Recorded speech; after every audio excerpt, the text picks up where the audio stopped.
सत साहिब जी, आप सुन रहे हैं जगत गुरु तत्वदर्शी संत रामपाल जी महाराज जी द्वारा लिखी गई पुस्तक मुक्ति बोध, पेज नंबर 50। अजामेल की शेष कथा।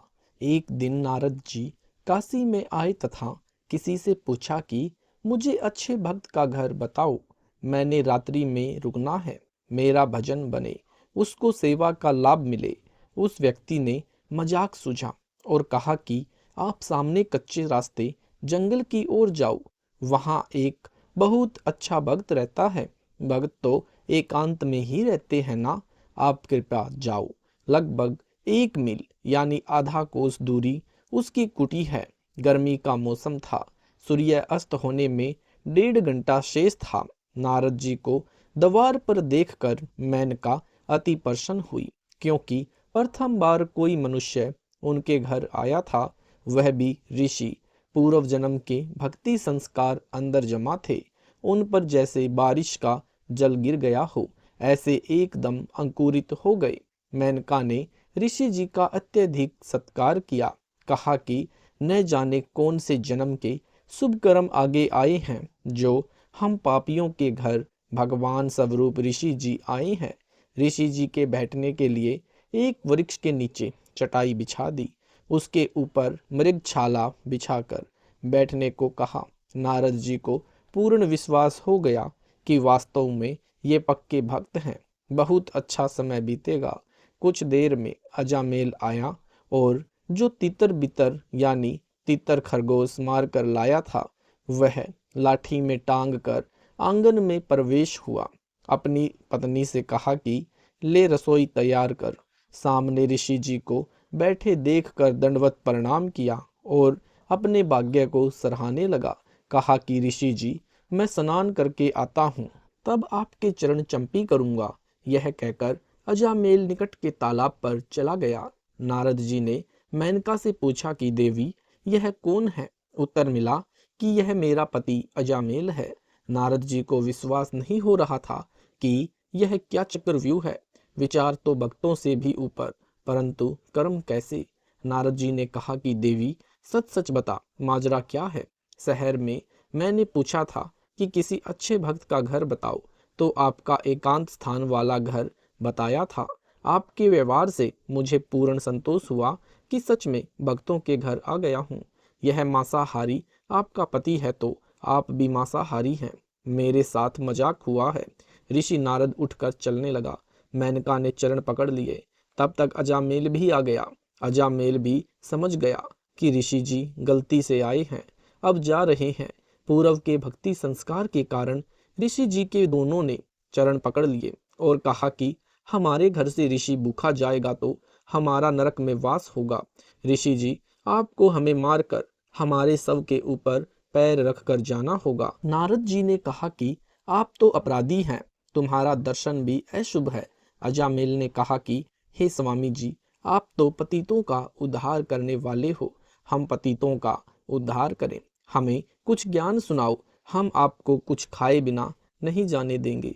नारद जी ने सोचा कि कहीं ये मलेच्छा यही काम तमाम न कर दे, यानी मार न दे। ये तो बेरहम होते हैं।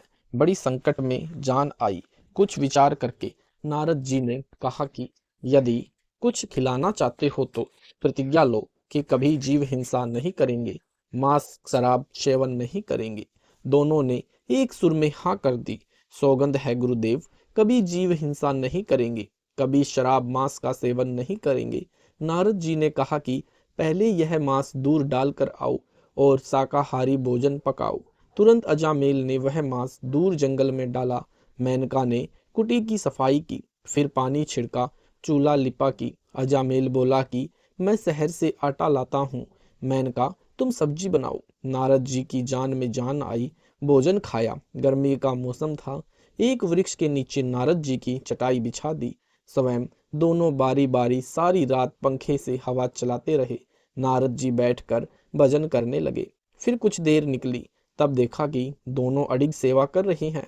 नारद जी ने कहा कि आप दोनों भक्ति करो, राम का नाम जाप करो। दोनों ने कहा कि ऋषि जी, भक्ति नहीं कर सकते, रुचि ही नहीं बनती, और सेवा बताओ। परमेश्वर कबीर जी ने कहा है कि कबीर, पिछले पाप से हरि चर्चा ना सुहावे, कै ऊँगै कै उठ चले, कै ओरे बात चलावे, तुलसी पिछले पाप से हरि चर्चा ना भावे, जैसे जबर के वेग से भूख विदा हो जावे।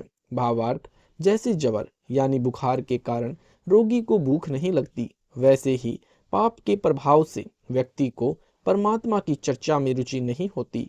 या तो सत्संग में ऊँघने लगेगा या कोई अन्य चर्चा करने लगेगा, उसको श्रोता बोलने से मना करेगा तो उठकर चला जाएगा। यही दशा अजामेल तथा मेनका की थी। नारद जी ने कहा कि हे अजामेल, एक आज्ञा का पालन अवश्य करना। Page number 51। आपकी पत्नी को लड़का उत्पन्न होगा, उसका नाम नारायण रखना। ऋषि जी चले गए, अजामेल को पुत्र प्राप्त हुआ, उसका नाम नारायण रखा। इकलौते पुत्र में अत्यधिक मोह हो गया, जरा भी इधर उधर हो जाए तो अजामेल अरे नारायण आजा बेटा करने लगा। ऋषि जी का उद्देश्य था कि यह कर्महीन दंपति इसी बहाने परमात्मा को याद कर लेगा तो कल्याण हो जाएगा। नारद जी ने कहा था कि अंत समय में यदि यम के दूत जीव को लेने आ जाएं तो नारायण कहने से छोड़कर चले जाते हैं, भगवान के दूत आकर ले जाते हैं। एक दिन अचानक अजामेल की मृत्यु हो गई। यम के दूत आ गए, उनको देखकर कहा कि वहां गया नारायण बेटा आजा। यानी पौराणिक लोग कहते हैं कि ऐसा कहते ही भगवान विष्णु के दूत आए और यमदूतों से कहा कि इसकी आत्मा को हम लेकर जाएंगे, इसने नारायण को पुकारा है। यमदूतों ने कहा कि धर्मराज का हमारे को आदेश है पेश करने का। इसी बात पर दोनों का युद्ध हुआ। भगवान के दूत अजामेल को ले गए। वास्तव में यमदूत धर्मराज के पास लेकर गए। धर्मराज ने अजामेल का खाता खोला तो उसकी 4 वर्ष की आयु शेष थी। फिर देखा कि इसी काशी शहर में दूसरा अजामेल है, उसके पिता का अन्य नाम है, उसको लाना था, उसे लाओ, इसको तुरंत छोड़ कर आओ। अजामेल की मृत्यु के पश्चात उसकी पत्नी रो रो कर विलाप कर रही थी, विचार कर रही थी कि अब इस जंगल में कैसे रह पाऊंगी, बच्चे का पालन कैसे करूंगी, यह क्या बनी भगवान। वह रोती रोती लकड़ियां इकट्ठी कर रही थी। कुटी के पास में शव को खींच कर ले गई। इतने में अजामेल उठकर बैठ गया। कुछ देर तो शरीर ने कार्य ही नहीं किया।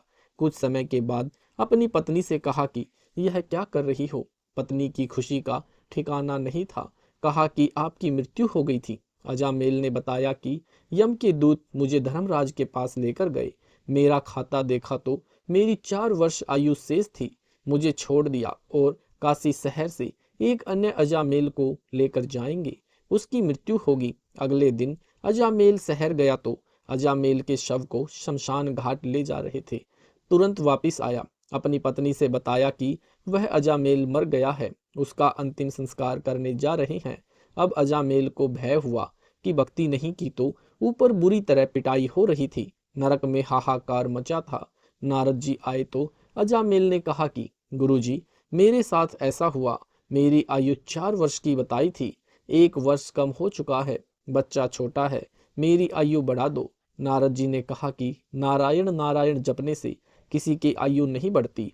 जो समय धर्मराज ने लिखा है उसके 1 श्वास भी घट बढ़ नहीं सकता। कथा सुनाई कि आयु वृद्धि होती है या नहीं। एक ऋषि था, उसको किसी ने हस्तरेखा देखकर बताया कि आपकी 3 दिन आयु शेष है। वह ऋषि चिंतित हुआ और बोला कि कोई उपाय बताओ जिससे मेरी आयु 4 वर्ष बढ़ जाए। Page number 52। मैं भक्ति करना चाहता हूँ।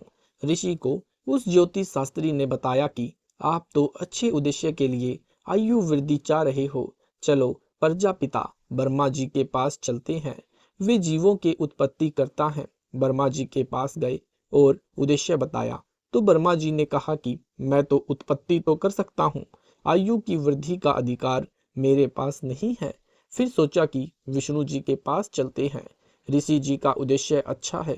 तीनों विमान में बैठकर विष्णु जी के पास चले गए। उद्देश्य बताया तो विष्णु जी ने कहा कि यह काम तो शंकर जी का है, वह संहार करते हैं, उन्हीं से प्रार्थना की जाए। ऋषि जी का जीवन वृद्धि का उद्देश्य भक्ति के लिए अच्छा है। विष्णु जी, ब्रह्मा जी तथा वे दोनों सब शंकर जी के पास गए। उनको उद्देश्य बताया तो शंकर जी ने कहा कि ऋषि जी का उद्देश्य तो बहुत अच्छा है, परंतु मेरे को तो जो आदेश धर्मराज से आता है उन्हीं की मृत्यु का आदेश यमदूतों भूतों को करता हूँ। चलो धर्मराज के पास चलते हैं। उस दिन उस ऋषि जी की मृत्यु का दिन था। तीनों यानी ब्रह्मा विष्णु शिव देवता तथा ऋषि और ज्योतिष शास्त्री मिलकर धर्मराज के कार्यालय में आए तथा ऋषि जी की आयु वृद्धि के लिए कहा तथा उद्देश्य बताया कि यह केवल भक्ति के लिए आयु वृद्धि चाहता है। धर्मराज ने उस ऋषि जी का खाता खोला तो उसमें उसी दिन उसी समय मृत्यु लिखी थी। उस ऋषि की तुरंत मृत्यु हो गई। तीनों देवता धर्मराज से नाराज हो गए। कहा कि आपने हमारी इज्जत नहीं रखी, आपने यह अच्छा नहीं किया। धर्मराज ने वह लेख दिखाया जो उस ऋषि की मृत्यु के विषय में था। उसमें लिखा था कि ऋषि जी की मृत्यु धर्मराज के कार्यालय में ब्रह्मा विष्णु शिव तथा ज्योतिष शास्त्री की उपस्थिति में दिन के इतने बीत जाने पर हो। आप जी ने तो मेरा कार्य सुगम कर दिया। यह लेख मैं नहीं लिखता, यह तो विधाता की ओर से अपने आप लिखे जाते हैं। यदि आप आयु बढ़वाना चाहते हैं तो अपनी आयु में से दान कर दो, तो मैं इसकी आयु बढ़ा सकता हूँ। यह बात सुनकर सब चले गए। यह कथा सुनाकर नारद जी ने कहा कि इस बचे हुए समय में खूब नारायण नारायण कर ले। नारद जी चले गए। अजामेल की चिंता और बढ़ गई कि भक्ति का लाभ क्या हुआ। 2 वर्ष जीवन शेष था। परमेश्वर कबीर जी एक ऋषि वेश में अजामेल के घर प्रकट हुए। अजामेल ने श्रद्धा से ऋषि का सम्मान किया, अपनी समस्या बताई। ऋषि रूप में सतपुरुष जी ने कहा कि आप मेरे से दीक्षा लो, आपकी आयु बढ़ा दूंगा। लेकिन अजामेल ने नारद जी से कथा सुनी थी कि जो आयु लिखी है वह घट बढ़ नहीं सकती। विचार किया कि दीक्षा लेकर देख लेते हैं। दोनों ने दीक्षा ली। नारायण नाम का जाप त्याग दिया। नए गुरु जी द्वारा दिया नाम जाप किया। मृत्यु वाले वर्ष का अंतिम महीना आया तो खाना कम हो गया, परंतु मंत्र का जाप निरंतर किया। अंतिम दिन भोजन भी नहीं खाया। मंत्र जाप दृढ़ता से करता रहा। वर्ष पूरा हो गया। 1 महीना ऊपर हो गया, परंतु भय फिर भी बरकरार था। ऋषि वेश में परमेश्वर आए। दोनों पति पत्नी देखते ही दौड़े दौड़े आए, चरणों में गिर गई। गुरुदेव, आपकी कृपा से जीवन मिला है, आप तो स्वयं परमेश्वर है। परमेश्वर जी ने कहा कि मासा घटे ना तिल बढ़े, विदना लिखे जो लेख, सच्चा सतगुरु मेट कर ऊपर मारे मेख। अब आपकी आयु के लेख मिटाकर कील गाड़ दी है। जब मैं चाहूंगा तब तेरी मृत्यु होगी। दोनों मिलकर भक्ति करो। अपने पुत्र को भी उपदेश दिलाओ। पुत्र को उपदेश दिलाया, भक्ति करके मोक्ष के अधिकारी हुए। सत साहिब जी, अगर आपको यह वीडियो पसंद आया तो इस वीडियो को ज़्यादा से ज़्यादा लाइक करें, शेयर करें, कमेंट करें और ऐसे ही वीडियो देखने के लिए यूट्यूब पर हमारे चैनल को सब्सक्राइब जरूर करें। सत साहिब जी।